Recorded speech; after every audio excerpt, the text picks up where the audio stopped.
There aren't too many cardiovascular diagnoses or concerns thereof that will strike fear in the heart of an emergency department provider. But this one that we're going to talk about today, yeah, life-threatening emergency.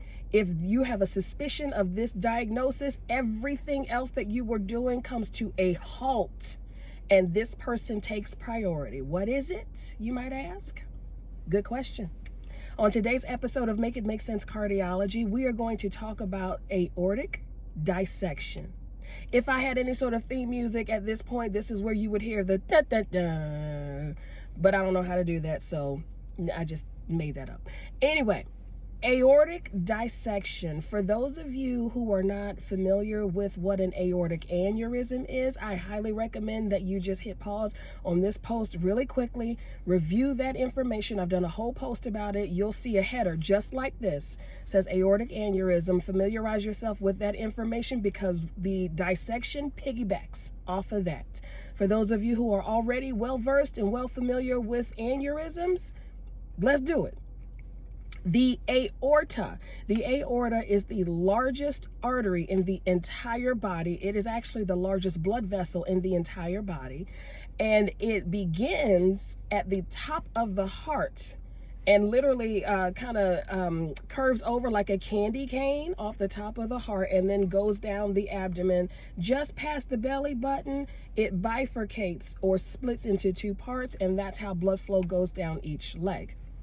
Now, the aorta is the exit ramp, if you will, of blood flow that comes out of the heart and thus to the rest of the body. The aorta has several different branches off of it because, again, this is how blood gets from the heart off the exit ramp through various parts of the body, and that's how the organs get their respective blood flow.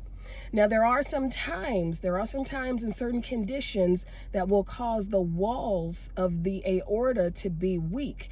And before we get too far gone down this lesson for today, please understand that the walls that make up the aorta, they are layered. It's not just one big layer of tissue. It has several layers, like a cake has several layers of that aorta. And if any of those layers gets weak enough, it can cause a ballooning in certain places of the aorta. As the blood is trying to go through, it balloons or bulges out. That is an aneurysm. Now, there are some times when aneurysms become so far progressed that they turn into dissections.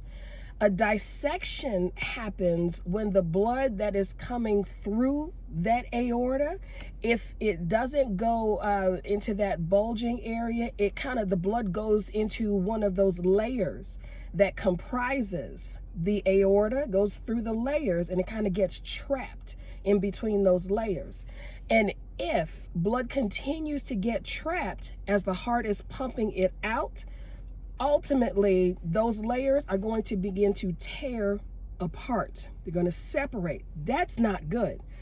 The integrity of the aorta, you don't want that compromised because remember, that's how blood leaves the body and gets to the rest, or that's how blood leaves the heart, and that's how blood gets to the rest of the body. So if there's any blood vessel you want nice and intact and strong, it is the aorta. Now, if a patient is suspected of having a dissection, remember, that's a tearing of the lining, the tearing of the layers of the aorta. This patient may very well come into the emergency department with a complaint of acute, meaning brand new, I ain't never felt this before in my life, sharp chest pain. It could be abdominal pain, it could be flank pain, but it is sharp, like a knife stabbing, sharp pain that can feel like a tearing or a ripping because that's literally what's happening on the inside of that aorta. There are even some patients who feel like that tearing sensation is going straight through them, like somebody is just literally feels like they're ripping them open. If your patient complains of that, and if they're in the outpatient setting, you stop what you are doing and get them to a hospital. This is potentially a life-threatening emergency. Now, there are two different types of aortic dissections. There's a type A and there is a type B. The type A dissection involves the ascending part of the aorta, right where the aorta connects with the heart and goes up.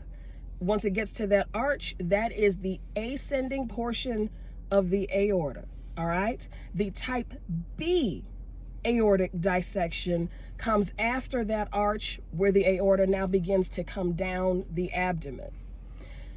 If your patient has a confirmed type A dissection,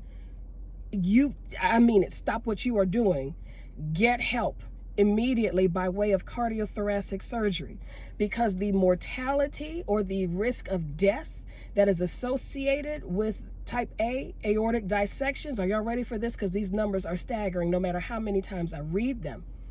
Type A aortic dissections come with a 1 to 2% mortality risk per hour.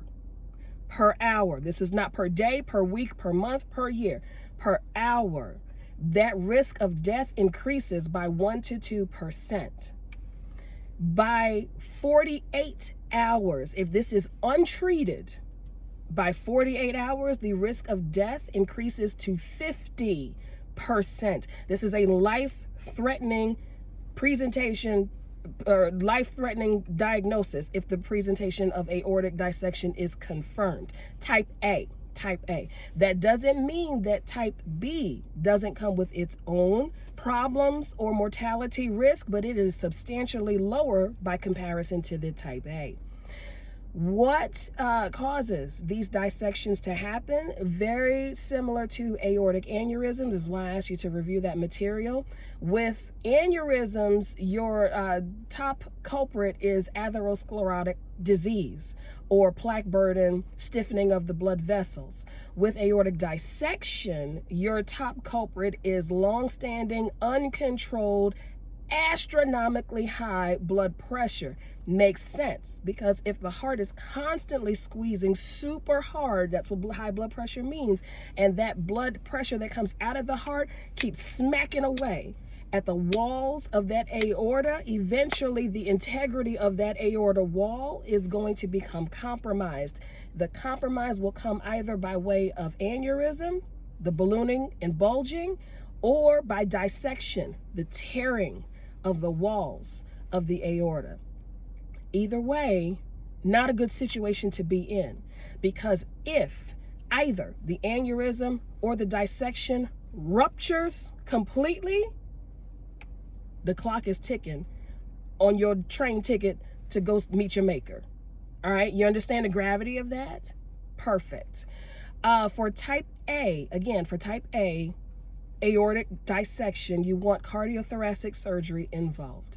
For type B aortic dissection, that's after the arch and descending, get vascular surgery involved. Either way, this is a life-threatening situation. Life-threatening situation, pedal to the metal, get your patient some help and get them some help fast, or else funeral arrangements will have to be made. That's going to cover it for today's lesson. Short, sweet, to the point. Any questions, y'all know how to reach out to me. Hit all your buttons over there, share with your colleagues. I apologize for the raspy voice, a little bit of a bronchitis episode coming, but I am not going to let that keep me down or keep me from my assignment from you know who. Everybody have a fantastic day. Student nurses, stay encouraged. Seasoned nurses, give them some encouragement. Y'all remember how hard nursing school was and all the PTSD that we all got from it. Let them know that we are here for them. Big brothers, big sisters, aunties, uncles, all titis and titos all over the floor. Let them know that we are here to support them. Let them ask whatever questions they have. Encourage them and support them. All right, y'all, class dismissed.